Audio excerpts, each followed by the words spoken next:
Question says Rajan is planning for his retirement and desires to receive some monthly payment of rupees 7,500. He wishes to ensure that his monthly payment continues to be passed on to future generations even after his demise, with an expected interest rate of 5% compounded annually. How much does Rajan need to set aside to achieve his perpetuity goal?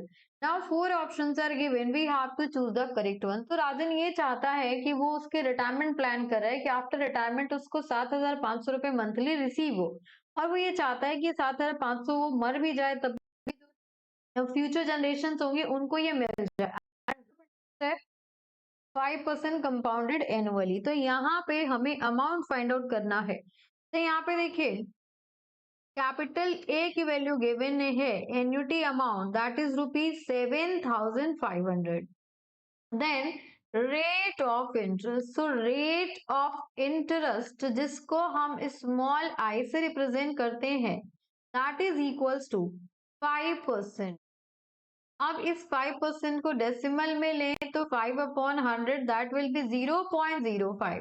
Then next हमें calculate करना है, यहाँ पे देखिए क्या given है, that is per annum, that is per annum. अब इसको मुझे मंथली पेमेंट में चाहिए, तो that will be equals to 0.05 divided by 12 and this will be per month. ये हो जाएगा आपका per month. Now to calculate perpetuity amount, so PVA will be equals to capital A upon I.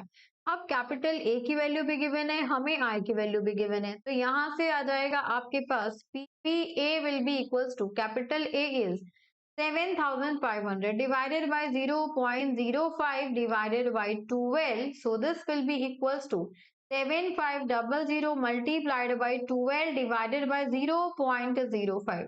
तो यहाँ से सॉल्व करके value आएगी PVA की। सो PVA पर्टिविटी अमाउंट जो होगा उसकी वैल्यू यहाँ पे इसे हम सिंप्लीफाई करेंगे। So PVA will be equals to 7,500 multiplied by 240 that will be equals to 18 lakh rupees.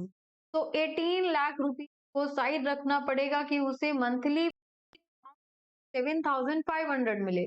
तो यहाँ से आपका रिक्वायर्ड आंसर होगा option number 4। So option number 4 is the final answer.